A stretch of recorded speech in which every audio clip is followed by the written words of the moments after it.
Today, we are going to travel down memory lane to learn about history. History, your story. Time. Time refers to yesterday, today, and tomorrow. History. History refers to yesterday's events. But how do you describe events in history? We can describe history's events through years, decades, and centuries. What is in a year? Think of the day you were born.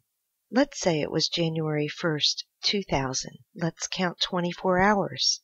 That's one day. Let's count 365 days. That's 1 year. Hooray! Your first birthday. 1 year has passed. The date is now January 1st, 2001. Now let's count again. This time we're going to count years. 1, 2, 3, 4, 5, 6, 7, 8, 9, 10. Hooray! That's 10 years. A decade. That's a lot of years. A decade equals 10 years.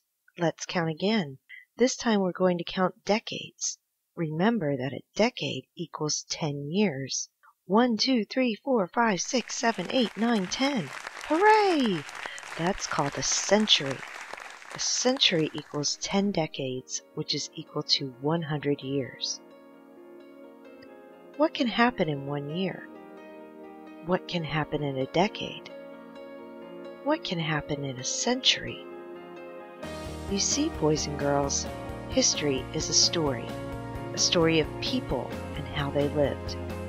You also have a history, your very own story. Can you imagine what your story will be like a year from today? A decade from today? A century from today?